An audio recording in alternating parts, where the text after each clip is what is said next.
बिस्मिल्लाहिर्रहमानिर्रहीम। अल्लाहुम्मा सल्लि अला सय्यिदिना व मौलाना मुहम्मदिन व अला आलिहि व सहबिहि व बारिक व सल्लिम। काबिल सद एहतराम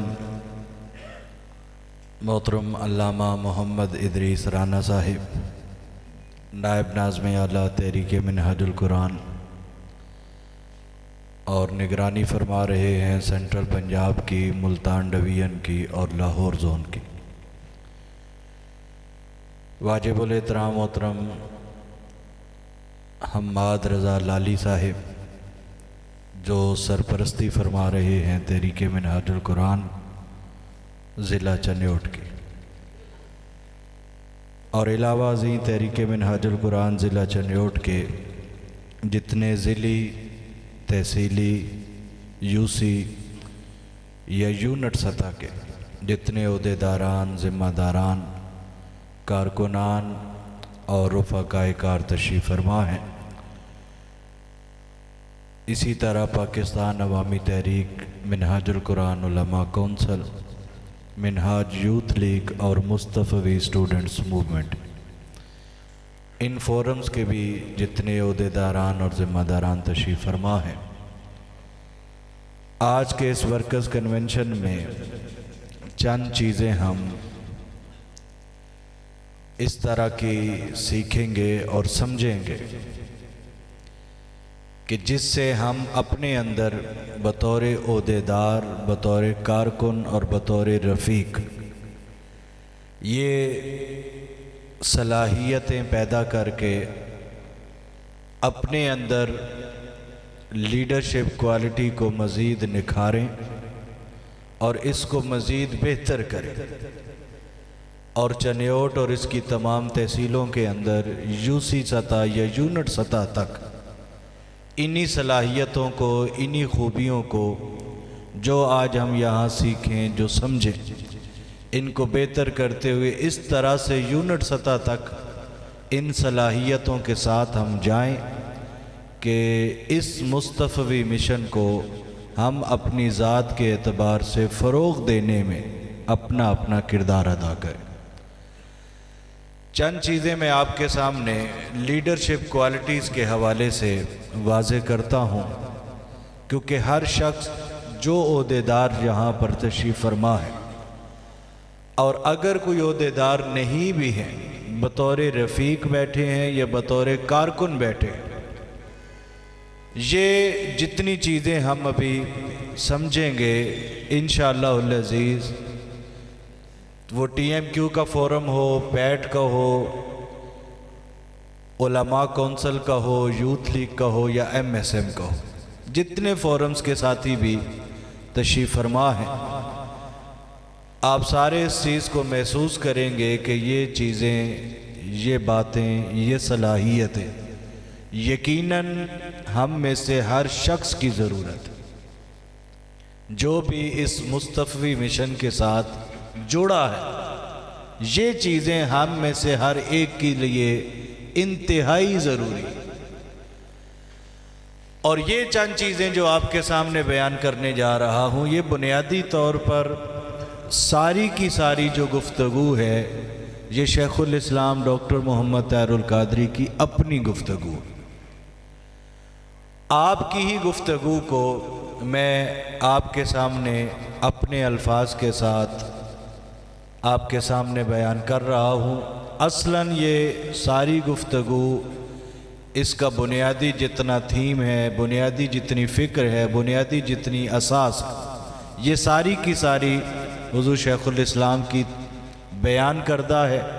उन्हीं की बयान करदा इस गुफ्तगू को हम यहाँ आपस में डिस्कस करते हैं। अब लीडरशिप क्वालिटीज़ के हवाले से आप किसी किताब को पढ़ें, खुसूसन जो MSM के या यूथ लीग के जो हमारे नौजवान साथी, आप गूगल सर्च करें, किसी किताब को पढ़ें, किसी की स्पीच को सुनें, तो अक्सर आपको जो चीज़ मिलेगी या जो एक थीम मिलेगा वो यही होगा कि डायरेक्ट लोगों ने लीडरशिप क्वालिटीज़ से बात शुरू की है। कि एक लीडर के अंदर ये खूबी हो, ये सलाहियत हो, ये वस्फ़ हो, ये उसके अंदर कमाल होना चाहिए।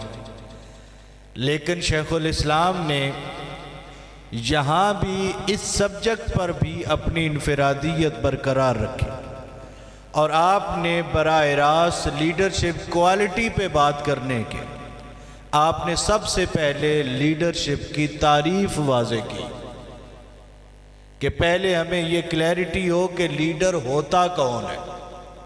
क्वालिटीज़ तो उसके बाद की चीज़ है। तो सबसे पहले हम तारीफ को जानते हैं और समझते हैं।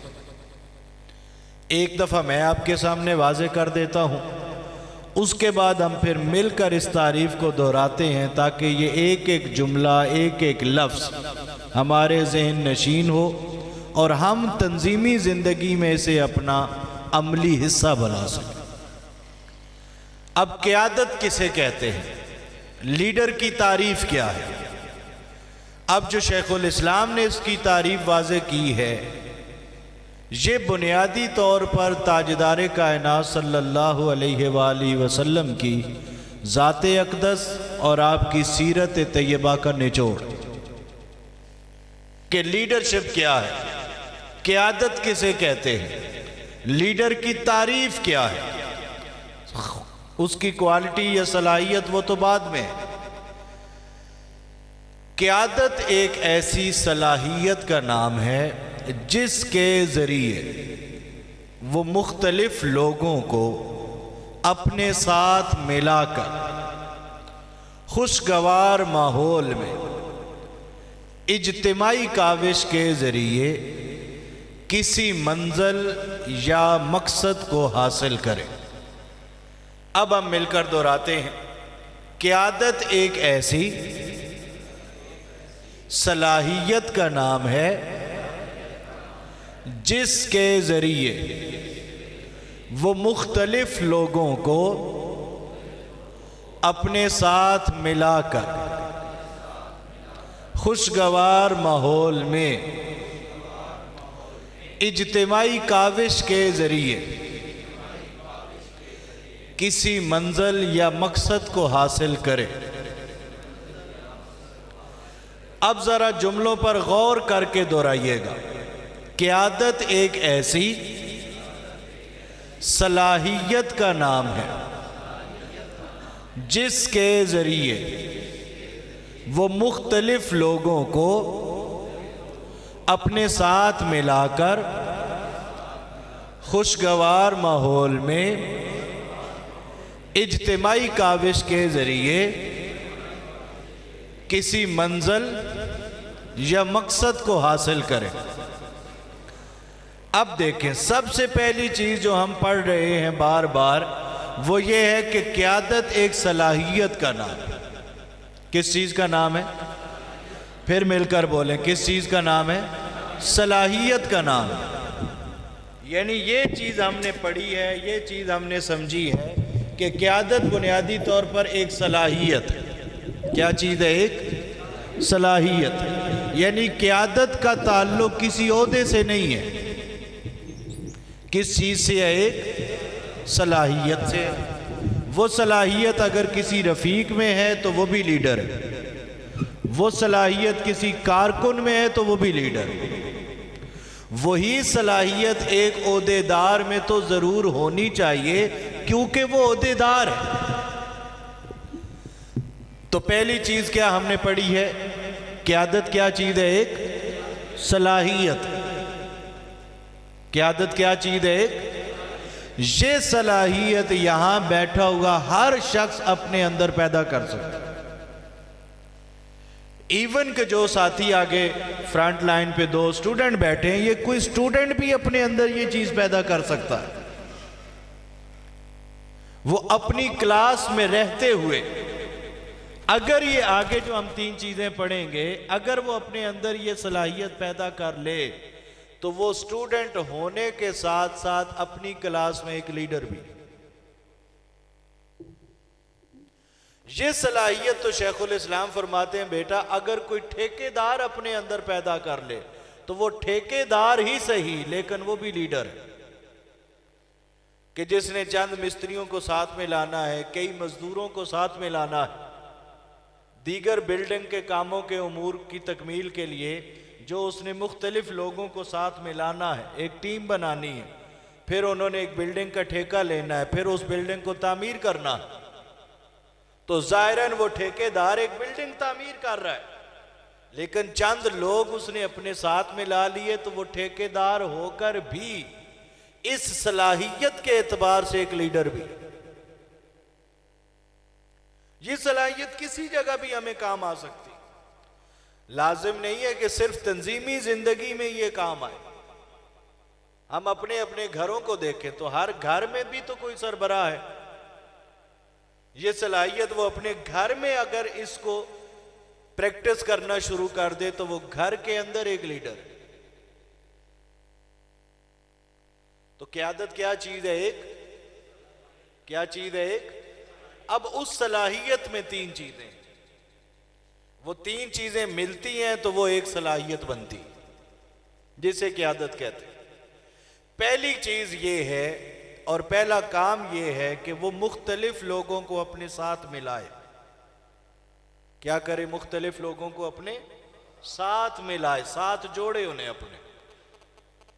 जो लोगों को साथ मिलाना जानता है उसके अंदर क़यादत की यह सलाहियत पाई जाती है। दूसरी चीज यह है कि लोगों को साथ भी मिला लिया उसने, अब दूसरा काम उसने ये करना है तवज्जो के साथ, वो ये काम करना है कि उन लोगों को जो उसके साथ मिले उसकी दावत पर, उन्हें फिर अपनी जानिब से एक खुशगवार माहौल भी दे,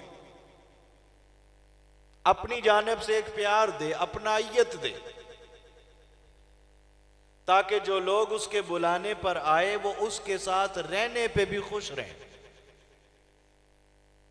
यानी एक दफा लोगों को बुलाना तो कमाल नहीं है, जो लोग आ जाएं, क़यादत वो है और कायद वो है जो ऐसा प्यार दे उन आने वाले लोगों को कि फिर कोई जाने के लिए तैयार ना हो, वो उसके साथ रहे।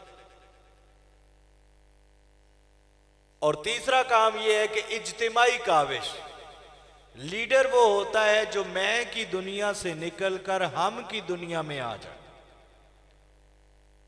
वो जगह जगह मैं ना करता रहे कि मैं ये कर लूंगा, मैंने ये कर दिया, मैं ऐसा कर सकता हूं, मुझे तुम्हारी जरूरत नहीं, मुझे तुम्हारी हाजत नहीं, मैं अकेला काफी हूं। जो इस तरह की टून में बात करे समझें वो बॉस हो सकता है, लीडर नहीं हो सकता। लीडर वो होता है जो मैं से निकल जाए, हम की दुनिया में आ जाए, जिसकी अपनी तवानाइयां बेशक सैकड़ों लोगों पे भारी सही, हजारों लोगों पे भारी सही, लेकिन इसके बावजूद वो अपनी तवानाइयों की तरफ मैं ना करे, वो अपनी तवानाइयां भी अपने कारकुनान के साथ मिला दे। वो यही कहे कि ये हम ऐसा कर सकते हैं, हम ऐसा करेंगे, हमने ऐसा किया। जो इस तरह की टून में बात करना शुरू कर दे, समझें कि वो शख्स लीडर है। तो कौन सी सलाहियत है उसमें? कितनी चीजें हमने पढ़ी हैं। पहली क्या है? लोगों को। दूसरा क्या है? उन्हीं लोगों को क्या करे? खुशगवार माहौल। और तीसरा उन लोगों को और अपनी तवानाइयों को इकट्ठा करके क्या करे? इज्तिमाई काविश। क्या करे? ये तीनों काम करते करते वो किसी मंजिल तक पहुंच जाए तो इसको लीडरशिप कहते हैं। अब इसी तारीफ को मैंने अर्ज किया, ये हुजूर अलैहिस्सलाम की सीरत तैयबा का निचोड़ है। आप देखें आका अलैहिस्सलाम की सीरत तैयबा, मेरे आका ने सबसे पहला काम किया है कि मुख्तलिफ लोगों को अपने साथ इकट्ठा किया। क्या किया? अपने साथ इकट्ठा किया। जो लोग इकट्ठे हुए उन्हीं को तो हम सहाबाए किराम कहते हैं रिदवानुल्लाह अलैहिम अजमईन। और अब इकट्ठा कैसे किया कि अपने ही कबीले से लोगों को नहीं इकट्ठा कर लिया। जिन लोगों को इकट्ठा किया उनके कबीले भी जुदा है, इलाके भी जुदा, जुबानें भी जुदा, उनके कल्चर भी जुदा, उनकी रसूमात वो भी जुदा जुदा थी। मेरे आका ने क्या किया? सबसे पहले उन सबको इकट्ठा कर दिया।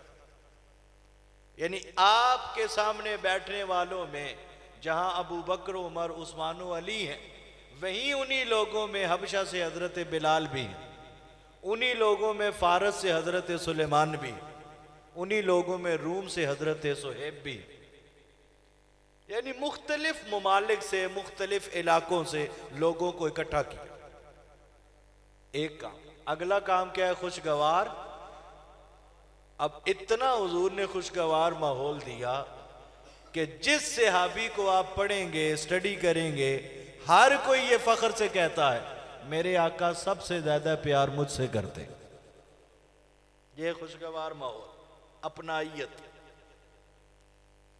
अगला काम इज्तिमाई काविश। क्या चीज है? इज्तिमाई काविश। अब इस पर तो हम सब का अकीदा है कि हुजूर अलैहिस्सलाम वाक़िअतन तन्हा काफी थे, उनको किसी की हाजत, वो तन्हा काफी थे। वो तन्हा कोई ख्वाहिश कर लेते, तन्हा कोई आप दुआ फरमा देते, कुछ भी होता, आप तन्हा काफी थे इस्लाम के गलबे के लिए, तन्हा काफी थे मक्का के फतह करने के लिए। लेकिन मेरे आका ने उन्हीं जो लोग आपके साथ मिले थे, हुजूर ने उनकी तमन्नाइयां और अपनी तमन्नाइयां इकट्ठी कर दी, इज्तिमाई काविश की। हर जगह अपनी टीम को, अपने साथियों को, अपने कारकुनान को हुजूर ने अपने साथ रखा। यह है इज्तिमाई काविश। देखें ना, अगर हुजूर अलैहिस्सलाम सिर्फ ये ख्वाहिश कर ले कि बैतुल मक़दस की जगह खाना काबा हमारा किबला बन जाए, ख्वाहिश ही की थी ना दिल में, अभी दिल में रख के ख्वाहिश आसमान की तरफ ऐसे देखा तो अल्लाह ने क्या फरमाया? कद नरा तकल्लुब वजहिका फिस समा फलनुवल्लियन्नका क़िबलतन तर्दाह। ऐ मेरे हबीब, आप जो आसमान की तरफ निगाह उठाकर देखते हैं, हम आपकी इस अदा को भी देख रहे हैं। फलनुवल्लियन्नका क़िबलतन तर्दाह, ए हबीब जिस किबला पर आप राजी हैं, हम अनकरीब आपको उसी किबला की तरफ लौटा देंगे, पलटा देंगे, फेर देंगे। तो हुजूर अगर ख्वाहिश कर लें कि खाना काबा वो हमारा किबला बन जाए, तो अल्लाह उस ख्वाहिश मुस्तफ़ा को भी पूरा करता है सल्लल्लाहु अलैहि वसल्लम। तो हुजूर अगर ख्वाहिश फरमा लेते कि मैं अकेला ही मक्का फतह कर लूं, तो ऐसा क्यों नहीं हो सकता था। लेकिन बद्र का मैदान देखें, ओहद का मैदान देखें, खंदक का मैदान देखें, तबूक देखें, जिस जगह भी देखेंगे हुजूर ने अपनी टीम को हमेशा अपने साथ रखा। यह है लीडरशिप।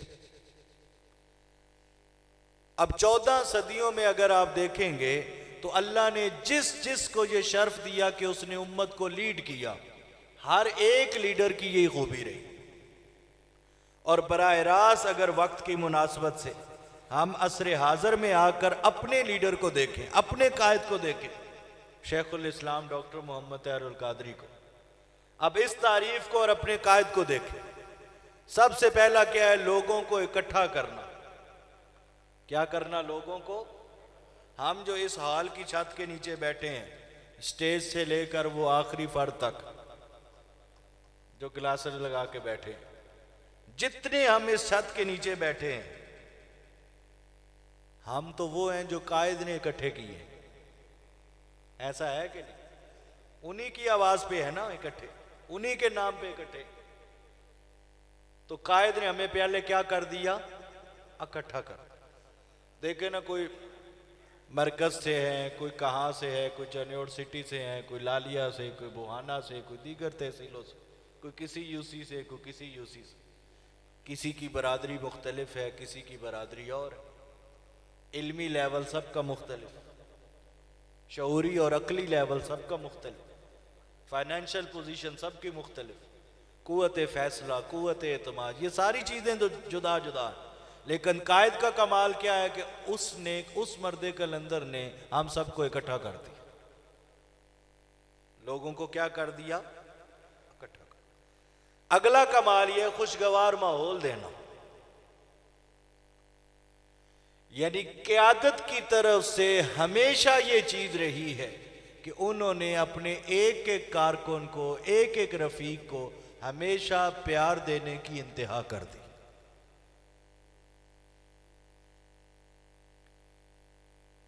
इतनी मसरूफियात के बावजूद जिसका उन तक मैसेज के जरिए इत्तला पहुंच जाए, फोन के जरिए इत्तला पहुंच जाए, सोशल मीडिया से पहुंच जाए कि मेरा फलां रफीक बीमार है, नाम लेकर उसके लिए दुआ फरमा। किसी की इत्तला पता चल जाए कि वो फौत हो गया है, उसके लिए दुआ मगफरत फरमाना। एक एक रफीक को प्यार देना, अपनाइयत देना, यह खुशगवार माहौल है। फिर इज्तिमाई काविश देखें ना, बाकी चीजों की मिसालें देने की बजाय हम बराह रास्त चंद एक वो चीजें लेते हैं जो सिर्फ और सिर्फ शेखुल इस्लाम की अपनी ही मेहनत है। मिसाल के तौर पे तर्जमा इरफानुल कुरान है, कुरान मजीद का जो तर्जमा है। अब तर्जमा लिखने में मुझ समेत यहां कोई एक शख्स भी ऐसा नहीं कि जिसमें तर्जमा लिखने में जिस शख्स का किरदार, जो उनकी अपनी जाती काविश है, जाती काम है उनका मुजद्दिदाना। उसी कुरान पाक का इंग्लिश पहले एक द ग्लोरियस कुरान लिखा, अभी ताजा तरीन द मैनिफेस्ट कुरान लिखा। उसी इंग्लिश के 2 तर्जमे हैं, उसी कुरान मजीद के इंग्लिश में। उसी कुरान मजीद के लिए 8 जिल्दों पर मुश्तमिल उस कुरान को समझने के लिए इंसाइक्लोपीडिया लिखा। और इंशाअल्लाह चंद सालों में वो तफसीर भी आ जाएगी। उसी कुरान को मजीद गहराई में जाकर समझने के लिए 40 जिल्दों पर मुश्तमिल आपने कुरान मजीद की अरबी जुबान में तफसीर भी लिखी।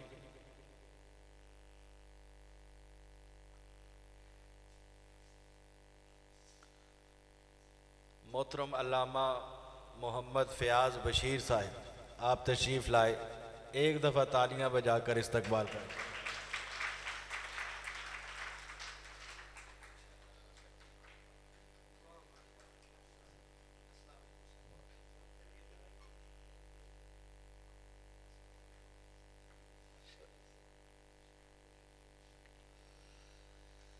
तो मैं अर्ज कर रहा था कि ये उनकी जाती काविशें हैं।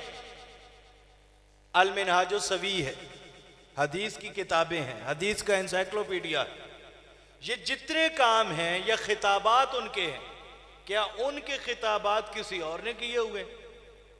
उनकी जाती काविश है, जो पर्सनल उनकी अपनी काविश है। मारा मादरजा लाली साहब हैं या स्टेज पर मोहतरम अल्लामा मोहम्मद इदरीस राना साहब हैं, अल्लामा फयाज बशीर साहब हैं, ये जिनको कई साल शेखुल इस्लाम की संगत और रफाकत मुयस्सर है, कई सालों से, या आप में से भी कितने साथी तशरीफ फरमा है, कोई एक बंदा नहीं कह सकता कि फलां मौका पर शेखुल इस्लाम ने किसी खिदमत का तज़किरा करते हुए ये कहा हो कि ये बेटा ये मेरी जाती काम, मेरी जाती खिदमत, मेरी जाती काविश। हालांकि ये उनकी ही हैं, लेकिन इसके बावजूद इज्तिमाई काविश का वो फलसफा है कि उन्होंने जब भी बात की यही कहा कि बेटा ये आप और आपकी तहरीक की तजदीदी खिदमत, यानी अपनी खिदमात को भी तहरीक की तरफ और कारकुनान की तरफ मोड़ दी। ये है लीडरशिप। एक दफा तारीफ फिर मिलकर दोहराते हैं, क़यादत एक ऐसी सलाहियत का नाम है जिसके जरिए वो मुख्तलिफ लोगों को अपने साथ मिलाकर खुशगवार माहौल में इज्तिमाई काविश के जरिए किसी मंजिल या मकसद को हासिल करे। अब तजर्बा तो शायद सख्त हो, लेकिन करते हैं एक दफा कि इस तारीफ को ऐसे ना एक शीशा बना के अपने सामने रखें और अपना चेहरा अनवर इस तारीफ के शीशे में देखें जरा, और फिर देखें कि मैं इस तारीफ के मुताबिक कितना पूरा उतरता हूं। सबसे पहली चीज लोगों को इकट्ठा करना। क्या करना? लोगों को इकट्ठा करना। वो चाहे ज़िली हैं, तहसीली हैं, यूसी के हैं या यूनिट के हैं, कोई ओहदेदार हैं या कोई कारकुनान या रुफका की हैसियत से बैठे। हम इस तारीफ के मुकाबिल अपने आप से पूछते हैं और देखते हैं इस तारीफ के आईने में कि हमने लोगों को कितना इकट्ठा किया। अगली बात कि जो इकट्ठे हो भी गए किसी वजह से, उन लोगों को मैंने अपनी तरफ से कितनी अपनायत दी, कितना प्यार दिया। और इससे भी तल्ख सवाल ये होगा कि हमने इकट्ठे करके क्या देने थे, जो कायद ने इकट्ठे किए हुए थे हम उनको कितना संभाल पाए। अपनी जाती रवैयों की वजह से, तलखियों की वजह से, बदमिजाजियों की वजह से, बद कलामियों की वजह से, अदम राब्ता की वजह से कितने लोग हमसे दूर हो चुके होंगे जो करीब थे कायद की वजह से।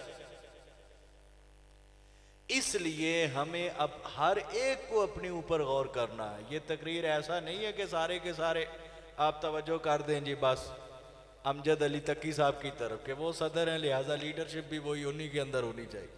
मैं अर्ज कर रहा हूं मुझ समेत हर एक को जरूरत है इस चीज की, जो तहरीक की नुमाइंदगी करता है किसी भी सतह पर, तर्जुमानी करता है किसी भी सतह पर, जिसकी एक पहचान बन चुकी है अपने इलाके में, अपने दायरे कार में कि ये तहरीक मिनहाजुल कुरान का बंदा है, ये पैट का आदमी है, ये MSM का है, यूथ का है, उलमा कौंसिल का है। हर एक की जो पहचान बनी है तहरीक, ये शेखुल इस्लाम की जात, हर एक को जरूरत है इस चीज की मुझ समेत कि हम लोगों को इकट्ठा करें, उसकी प्लानिंग्स करें। कहीं दरूस इरफानुल कुरान है तो हम उसके लिए अपना किरदार अदा करके अपने अपने हिस्से के लोग इकट्ठे करके उसमें बिठाया करें। मरकज इल्म की कोई क्लास है, कोई शार्ट कोर्सेज की क्लास है, हल्का दरूद फिक्र है, मैं अपना किरदार अदा करते हुए अपने हिस्से के चंद बंदे उसमें लाकर बिठाऊं। यह है लोगों को इकट्ठा करना। अगर मैं अच्छे तरीके से डिलीवर नहीं कर सकता कोई चीज, कोई पैगाम नहीं दे सकता, गुफ्तगू नहीं कर सकता, तो जहां पर यह सहूलत मुयस्सर है मैं लोग इकट्ठे करके वहां तक ले जाऊं। अभी आज इशा के बाद जैसा दर्स कुरान लालिया में अगर उस तरह का कोई दर्स नहीं दे सकता तो ये तो हम सारे कर सकते हैं ना कि अपने अपने दायरे में रहकर लोग उस दर्स कुरान में बिठा सकते हैं। 1 महीने, 2 महीने, 3 महीने फिर उन लोगों के साथ राब्ते में रहना, फॉलो अप करते रहना, आपको दर्स कैसा लगा, तहरीक का पैगाम कैसा लगा, खिदमात कैसी लगी। इसी तरीके से वो लोग रफ्ता रफ्ता मिशन के और करीब होते जाएंगे। यह है लोगों को इकट्ठा करना। खुशगवार माहौल हमारी तरफ से यही है कि हम उनके साथ फॉलो अप में रहें, मुसलसल राब्ते में रहें। फिर इज्तिमाई काविश, जितने ओहदेदार हैं बिलखुसूस हर फोरम की, हर एग्जेक्टिव, हर बंदा अपनी एग्जेक्टिव के साथ कम अज कम इज्तिमाई काविश इस चीज को यकीनी बनाए। आगे बढ़ते हैं। इस तारीफ के बाद अब आप इस तारीफ को लेकर आप मुआशरे में भी बाहर देखें, अपने आप को तो चलें जिस कदर मुमकिन हुआ देखा ही हम, अब मुआशरे में भी देखें। लीडर का सिर्फ ये नहीं है कि जो मुल्क का सदर बन गया बस वही लीडर, जो वजीर आजम या वजीर आला या गवर्नर बन गया बस वही लीडर है। हकीकत ये है आप इस तारीफ को लेकर जब बाहर निकलेंगे तो आप खुद महसूस कर लेंगे कि इन लोगों के पास ओहदे जरूर हैं, इनमें से कोई एक बंदा भी लीडरशिप की अभी लाम से भी वाकिफ नहीं। लोगों को इकट्ठा करना, उन्हें खुशगवार माहौल देना, इज्तिमाई काविश पर यकीन रखना, ये कहीं मुआशरे में नजर ही नहीं आएगा आपको। जब ये मुआशरे में देखेंगे, फिर जब अपनी क़यादत को देखेंगे तो हम फिर कई मरतबा फख्र करेंगे कि अल्लाह ने आज के दौर में हमें कैसे मर्द कलंदर से जोड़ा हुआ। ये है लीडरशिप। अब लीडरशिप क्वालिटीज, शेखुल इस्लाम ने लीडरशिप क्वालिटीज में 3 चीजें बयान की, 3 खूबियां बयान की। हालांकि किताबों में 5 भी लिखी हैं, 8 भी लिखी हैं, 10-12 भी हैं और 40 तक भी लिखी है। लीडरशिप क्वालिटीज पे आप गूगल सर्च भी करेंगे, आपको कई चीजें मिलेंगी, कई हैंडबिल मिलेंगे, कई पम्फलेट मिलेंगे, कई बुकलेट मिलेंगे, कई लोगों की आपको स्पीचेस मिलेंगी लीडरशिप क्वालिटीज पर। 40 तक भी मैंने अर्ज किया लिखा गया, लेकिन वो 40 आपको कम लगेंगी। शेखुल इस्लाम की ये 3 जो आपने बयान की, ये 40 से आपको ज्यादा लगेगी। इतनी जामियत और इतने हुस्न से बयान कर दी। सबसे पहली खूबी जो एक लीडर के अंदर होनी चाहिए वो है अल बलागुल मुबीन। कौन सी खूबी है जी? क्लियर कम्युनिकेशन, अल बलागुल मुबीन। कि लीडर वो होता है जिसको बात करने का मुकम्मल ढंग आता हो, कोई चीज बताने का, कम्युनिकेट करने का, कोई मैसेज बताने का, पैगाम देने का, उसको मुकम्मल एक क्लैरिटी के साथ हुनर और फन आता हो। जिसके अंदर क्लियर कम्युनिकेशन की ये खूबी है, इसका मतलब है कि लीडरशिप के लिए उसके अंदर पहली क्वालिटी मौजूद है, क्लियर कम्युनिकेशन। इतना नीचे फोन होके सोनेंगे तो कमर में दर्द हो जाएगा। अल बलागुल मुबीन, क्लियर कम्युनिकेशन, यानी लीडर वो है जो अपनी बात 100% मुकम्मल फिक्री क्लैरिटी के साथ कहना जानता हो, वो लीडर। जिसकी बात में इबहाम हो, जिसकी बात में कोई शक हो, जिसका बयान एक दिन कुछ और हो, हफ्ते के बाद वो बदल जाए, वो लीडर नहीं। लीडर वो होता है जिसे फिक्री क्लैरिटी हो, और जब फिक्री क्लैरिटी होगी तो उसकी गुफ्तगू में भी मुकम्मल क्लैरिटी होगी। आए रोज आप दीनी जमातें हों या सियासी जमातें हों, आए रोज आप ये चीजें देखते हैं और महसूस भी करते होंगे कि मुख्तलिफ जमातों को लीड करने वाले, उनकी निगरानियां करने वाले, बतौर ओहदेदार और जिम्मेदार के उनको चलाने वाले, हर एक के यहाँ ये होता है कि बयानात बदलते हैं, बयानात बदलते हैं। ये कोई अनहोनी चीज नहीं है, इंसानों की दुनिया में होता है। जो इकोनॉमिक्स पढ़ते रहे इंटरमीडिएट के दौर में या बीएस में, अक्सर इकोनॉमिक्स के कायदों में ये लफ्ज लिखा होता है, अगर हालात जूं के तू रहे तो तलब के बढ़ने से रसद पर यह असर पड़ता है। ये शुरू में शर्त लगी होती, अगर हालात जूं के तू रहे, यानी वो कायदा बता रहा है कि अगर हालात में तब्दीली आ गई तो फिर ये कायदा ठीक। ये होता है हर जगह। लोग बयान देते हैं 2 महीनों के बाद, हफ्ते के बाद, 10 दिनों के बाद ये कहना पड़ ही जाता है, और जी उस वेले मैं बयान देता सी उदो हालात होर सन, हुण मैं अपने बयान तो रुजू कर रहा, मैं नवा बयान दे रहा। होता है कोई, यानी ये कोई अनहोनी बात नहीं है। लेकिन आप देखें अल्लाह ने कैसे क़यादत के साथ हमें जोड़ा, किस लीडर के साथ अल्लाह ने हमें जोड़ा। वैसे तो आपकी जो किताबें हैं तकरीबन 1400 हैं जो आपने लिख दी, लेकिन जो छप चुकी हैं वो 700 के करीब हैं, तकरीबन 700 जो छप चुकी। जो किताबें छप चुकी हैं वो कितनी हैं? जो रूए जमीन का कोई शख्स भी पढ़ सकता। कितनी किताबें हैं? और 7000 मौजूआत पर ही आपके खिताबात मौजूद हैं। अब क्या सारी किताबें या सारे खिताब वो 2024 में ही लिखे हैं और किए? बोलिए, क्या सारे खिताबात या सारी किताबें वो 2000 के बाद ही लिखे और किए हैं? बोलिए। वो खिताबात का, वो किताबों का तसलसल जो है वो 1980 से भी है, और कुरानी फलसफा इनकलाब में आपकी डायरी के अल्फाज पढ़ें तो वो तो 1971 के हैं।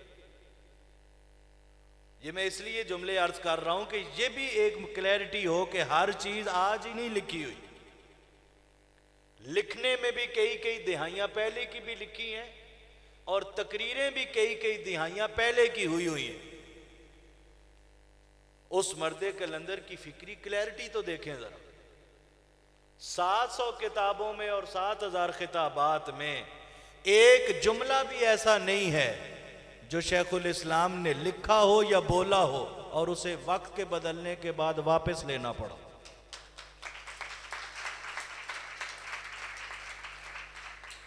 यानी जिस मौजू पर जो कह दिया वो हरफे आखिर कह दिया, और जिस मौजू पर जो लिख दिया वो हरफे आखिर लिख दिया। ये है फिक्री क्लैरिटी।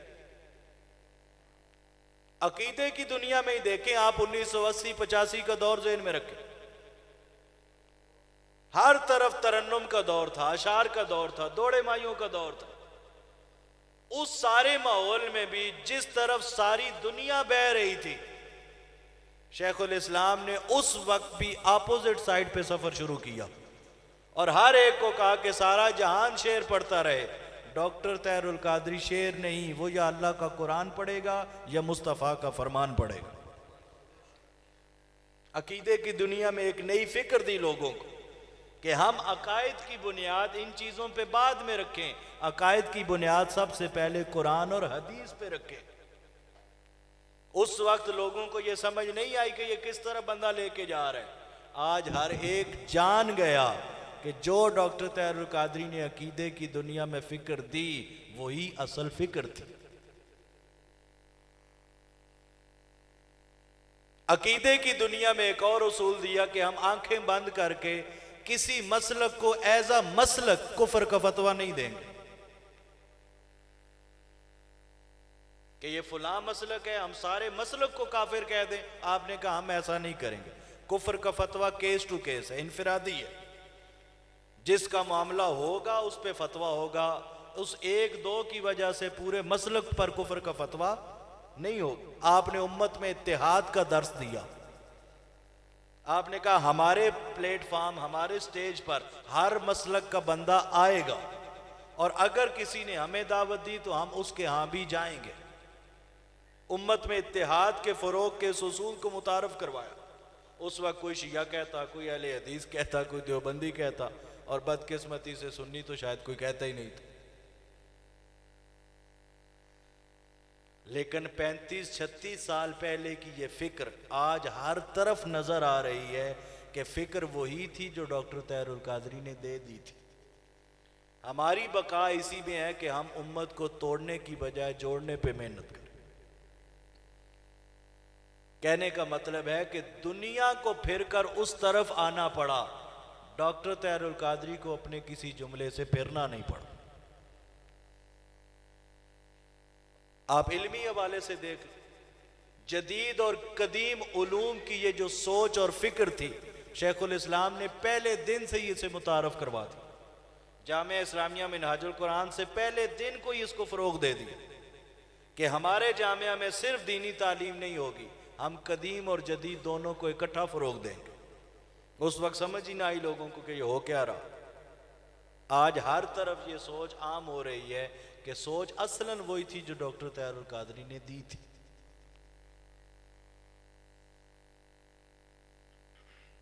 फिर आप आखिरी इस हवाले से देखें, क्लैरिटी के हवाले से आखिरी चीज वो ये है कि सियासी दुनिया में तो हर कोई देख रहा है।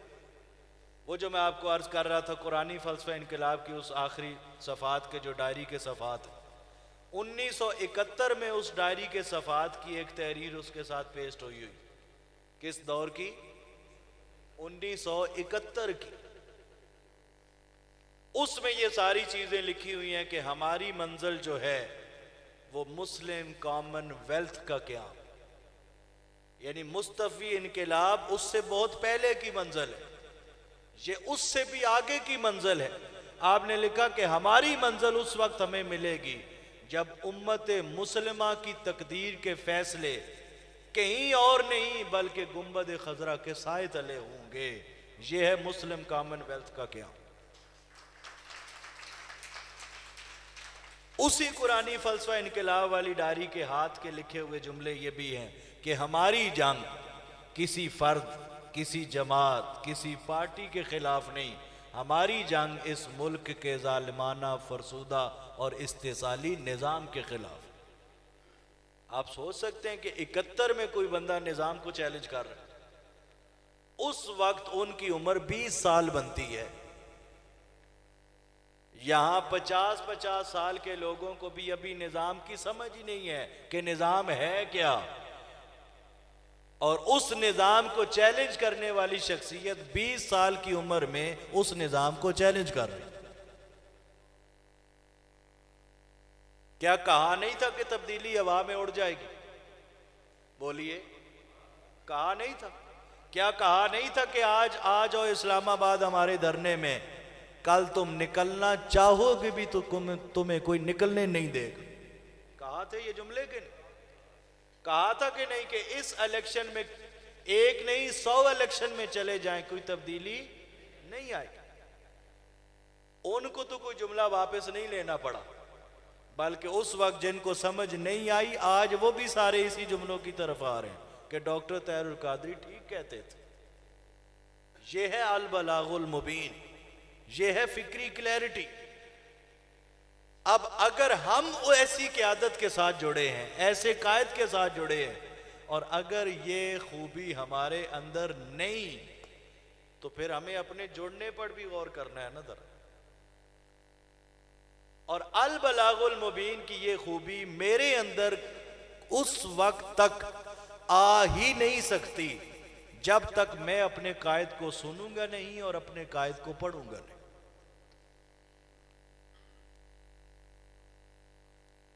हमारा तो ये है कि 20-20 साल तहरीकी जिंदगी में गुजर गए, 25-25 साल, और राह चलता हुआ 5 पढ़ा हुआ कोई एक सवाल उठ के कर दे तो हमारी अल बलागुल मुबीन की ये खूबी ना जाने कहाँ है। हम उस 5 पढ़े हुए के एक सवाल करने पर ऐसे उलझ जाते हैं कि उसे हफ्ता हफ्ता उस बंदे को नजर ही नहीं आते दोबारा। ये क्यों कमजोरी है? सिर्फ एक ही वजह है कि कायद को सुन नहीं रहे, कायद को पढ़ नहीं रहे। कोई उठ के कह दे जी कादरी साहब आंदे ने पैसे शैसे लेके चले जाते, होता है सवाल के नहीं? होता है ना। सवाल करने वाले को हफ्ता हम इस सवाल के बाद नजर ही नहीं आते। अगर कायद को सुना हो तो सवाल करने वाले को अगला कदम भी ना उठाने दें, हम फौरन जवाब दे सकते हैं, और जवाब भी अपना देने की बजाय वही जवाब दें जो कायद ने दिया हुआ है। यही सवाल एक सहाफी ने आपसे पूछा था, डॉक्टर साहब आप आते हैं कनाडा से, पाकिस्तान में पैसे जैसे लेके फिर वापस चले जाते हैं, यही सवाल हुआ था। उसका जवाब क्या दिया? आपने कहा इसमें 2 जवाब देता हूँ, बाकी तफसीलात तो चले फिर कभी सही। फिलहाल आपने कहा मैं 2 जवाब देता हूँ। पहला जवाब आपने फरमाया कि 14 शुहदा हैं हमारे जिनकी FIR दर्ज है। कितने? 14 शुहदा की फैमिलीज मौजूद है, आज भी मौजूद है।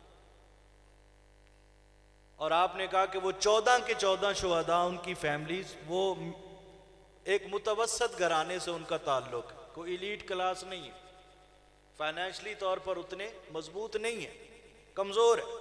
आपने फरमाया अक्सर के पास बेटा अपने घर भी नहीं, किराए के मकान पे। आपने कहा आप सोच सकते हैं कि इन कातिल हुक्मरानों ने क्या कुछ उनको ऑफर नहीं की होंगी,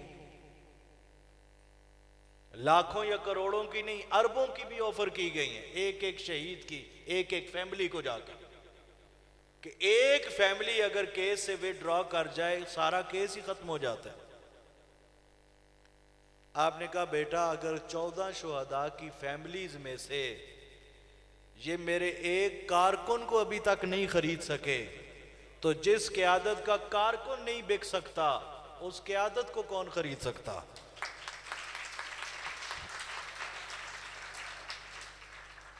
ये जवाब कब आएगा हमारी जुबान पे? जब कायद को सुनेंगे तो।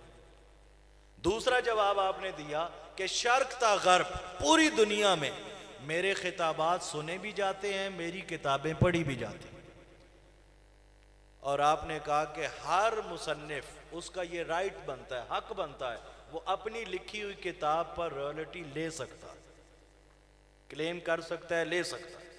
आपने कहा कि 700 किताबें, उस वक्त तो एक फिगर था तकरीबन 600 का, आपने फरमाया 600 किताबें जो छपी हुई, सारी दुनिया में खिताबात सुने जाते हैं। आपने कहा कि रूए जमीन का कोई एक बंदा उठकर, आपका इंटरव्यू भी लाइव चल रहा, आपने कहा कोई एक बंदा उठकर नहीं कह सकता, आपने कहा इंटरव्यू के जरिए मैं चैलेंज भी कर रहा हूं, बाद में भी आकर बेशक आपको कह दे या मुझे आकर कह दे, कोई एक बंदा पूरी दुनिया से ये नहीं कह सकता कि डॉक्टर ताहिरुल कादरी हमारे इलाके में, हमारे मुल्क में, हमारी असेंबली में, हमारे पार्लियामेंट में, हमारे किसी यूनिवर्सिटी कॉलेज में आए, खिताब किया और आकर हमसे बदले में कोई पैसे लिए। आपने कहा पूरी दुनिया में कोई एक बंदा भी ये नहीं कह सकता। जो शख्स अपने खिताब पर, अपने किताब पर पैसा नहीं लेता, वो किसी एजेंसी और किसी मालदार से पैसा क्या लेगा। हम जो कुछ लेते हैं अल्लाह से लेते हैं और अल्लाह के हबीब मोहम्मद मुस्तफ़ा से लेते हैं। कहने का मकसद है ये फिक्री क्लैरिटी कब आएगी, जब कायद को सुनेंगे। एक खातून अंकर कहती है मुहर्रम के दिन है, मुहर्रम के दिनों में इंटरव्यू हो रहा है, वाक़या करबला की मुनासबत से, इमाम अली मुकाम और आपके खानवादे की कुर्बानियों की मुनासबत से। उस इंटरव्यू के आखिर पर उसने सवाल कर दिया, अभी 2 या 3 मिनट बाकी थे। उसने कहा डॉक्टर साहब अब 2 मिनट तकरीबन बाकी हैं, जल्दी से मैं एक और सवाल करना चाहती हूँ। क्या? डॉक्टर साहब सुना है आपको ख्वाब बड़े आते हैं। अब दिन मुहर्रम के हैं, पूरा इंटरव्यू हो गया, आखिरी सवाल, डॉक्टर साहब सुना है आपको ख्वाब बड़े आते हैं। अब फिक्री क्लैरिटी के हवाले से मैं अर्ज कर रहा हूं, सुनेंगे तो ये चीजें आएंगी। अब कायदे मोहतरम ने क्या फरमाया, बेटा आपको ख्वाब नहीं आते? उसी एंकर से पूछा आपको ख्वाब? अब 4 सेकंड वो चुप ही हो गई, बिल्कुल मजबूरन कहना ही पड़ा कि आते हैं। आपने कहा बेटा आपको ख्वाब आते हैं तो कोई बात नहीं, मुझे आ गए तो क्या बात। पहले ज़हन को जरा समझाया, उसके बाद कहा कि बेटा आपका मैदान सहाफत है, ख्वाब क्या होते हैं, ख्वाबों की ताबीर क्या होती है, ये आपका चैप्टर ही नहीं है। आप ऐसा करें, जिन्होंने आपको सवाल लिख के दिया है आप उन्हें कहें वो डायरेक्ट आकर मुझसे पूछो।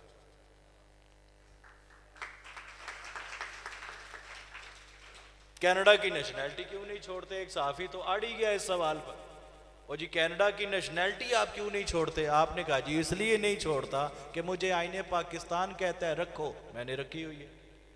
अब मुझे सारा जहान कहता रहे छोड़ो छोड़ो, जिसकी आइन इजाज़त देता है मैं आइन को तरजीह देता हूँ, किसी और की ख्वाहिश को तरजीह नहीं देता। अब दूसरी दफ़ा फिर उसने कोशिश की, नहीं डॉक्टर साहब आप देखें ना, कोई वफादारी भी तो होती है। आप यहाँ रहते हैं, यहाँ इनकलाब की बातें करते हैं, यहाँ पैदा हुए हैं, नेशनैलिटी आपने वहाँ की ली है, वफादारी का भी तकाजा होता है। आपने कहा बेटा इसका मतलब ये आईने पाकिस्तान पाकिस्तान का वफादार नहीं है कि जिसकी वो इजाजत देता है आप उसकी वफादारी को चैलेंज करते हैं। लाजवाब हो गया। तीसरी अटेम्प्ट फिर उसने की, उसने कहा नहीं कादरी साहब कोई अखलाकियात भी तो होते हैं। क्या होते हैं कोई? आपने कहा बेटा इसका मतलब है आईने पाकिस्तान गैर अखलाकी है। बिल्कुल ज़हनी तौर पे ना बिल्कुल एक दफा मुकम्मल प्रेस कर दिया। जब बिल्कुल लाजवाब हो गया फिर फरमाया अब मैं आपको असल जवाब देता हूं।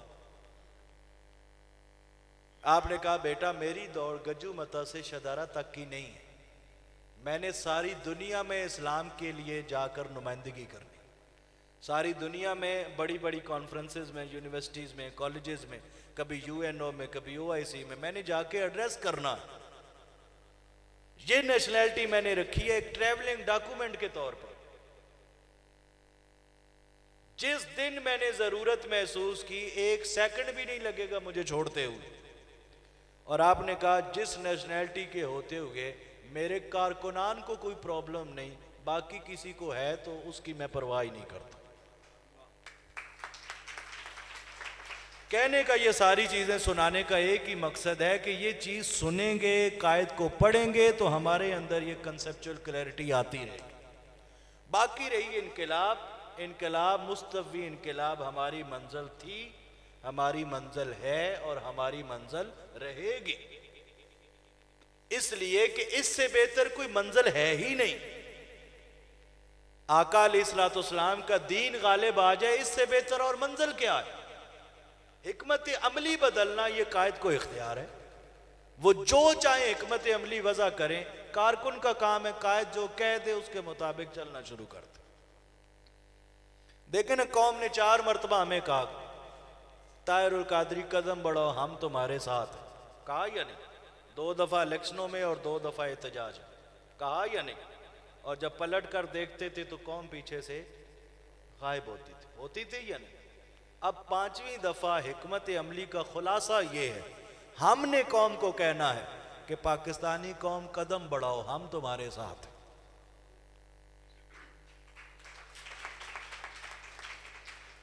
और इंशाअल्लाह अज़ीज़ अब कौम को हालात उठाएंगे। अभी तकरीबन 6 महीने गुजरे, अभी 6 महीने साल और गुजरने दें, ये कौम हाथ जोड़ जोड़ के आपके पास ना आई कि खुदा रा अपने कायद को कहीं निकले, अब हम बिल्कुल तंग आ चुके, अब हम निकलने के लिए तैयार। फिलहाल हमारी हिकमत अमली जुदा है। दूसरी चीज़ है अल बलागुल मुबीन के बाद तहर्रुक। क्या चीज़ है? तहर्रुक। तहर्रुक कहते हैं मोटिवेशन को। शेखुल इस्लाम इसकी तारीफ करते हैं, आप फरमाते हैं बेटा हमारे यहाँ के कॉन्सेप्ट ही उलट पुलट है हर चीज़ के। आप फरमाते हैं हमारे यहाँ तहर्रुक समझा जाता है कि बस एक मरतबा कोई जोशीली तकरीर कर दे, कोई माइक उठा के फेंक दे, कोई डाइस उठा के फेंक दे, हम समझते हैं बंदा बहुत मुतहर्रिक है, भाई बहुत मोटिवेटेड आदमी है जिसके अंदर इतना जोश।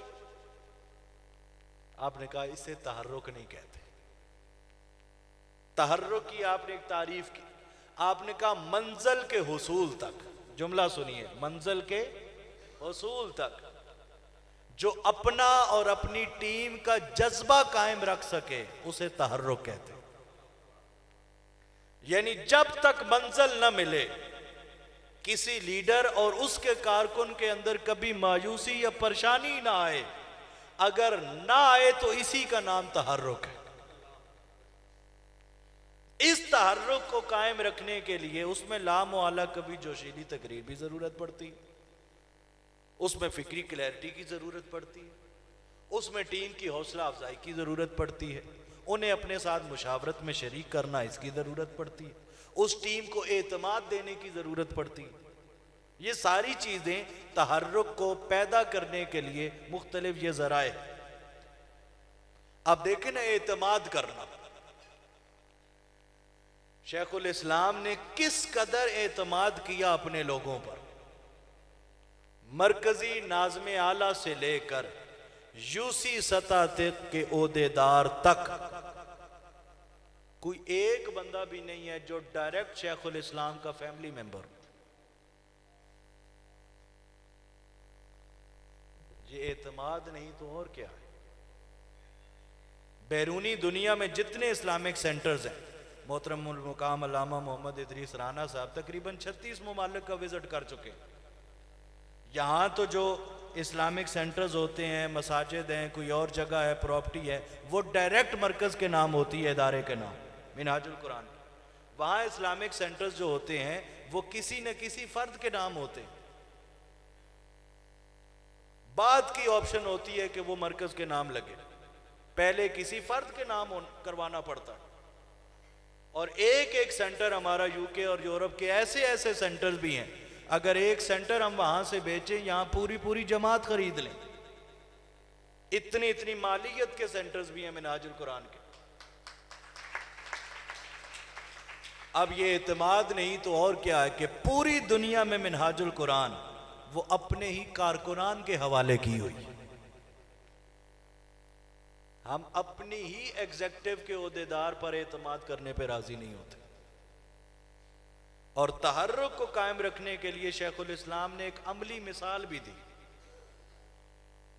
मैं चाहता हूं कि हम उस मिसाल के जरिए भी इस चीज को जरा और समझें कि अपनी टीम को, अपने कारकुनान को, अपने साथियों को इज्जत देना, हौसला देना, प्यार देना, एतमाद करना, ये कितनी जरूरी चीज है। आप अगर यहां तशरीफ लाएं, हमाद भाई के साथ जो बैठे हैं, यहाँ स्टेज पे अगर तशरीफ लाएं जल्दी से। तहर्रुक कायम रखने के लिए छोटे भाई आप भी आ जाएं उस तरफ, आप भी आ जाओ, आप थोड़ा आगे खड़े हो उस तरफ मुंह करके सामीन की तरफ बिल्कुल मुड़कर ऐसे। आप छोटे भाई इनके पीछे खड़े हो बिल्कुल पीछे ऐसे। अब शेखुल इस्लाम ने ये मिसाल दी। अब आपसे मैं सवाल करता हूं कि क्या पिछले साथी आपको नजर आ रहे हैं? मिलकर बोले, आ रहे हैं? नजर नहीं आ रहे। अब आप छोटे भाई हिम्मत करके आगे खड़े हो जाएं इनके। अब नजर आ रहे हैं? एक के दो, दो। शेखुल इस्लाम ने अब हौसला अफजाई को समझाया इस मिसाल के जरिए। आपने फरमाया बेटा अगर तंजीमी जिंदगी में छोटों को पीछे रखेंगे, छोटों को पीछे रखेंगे तो छोटे कभी बड़े नहीं होंगे।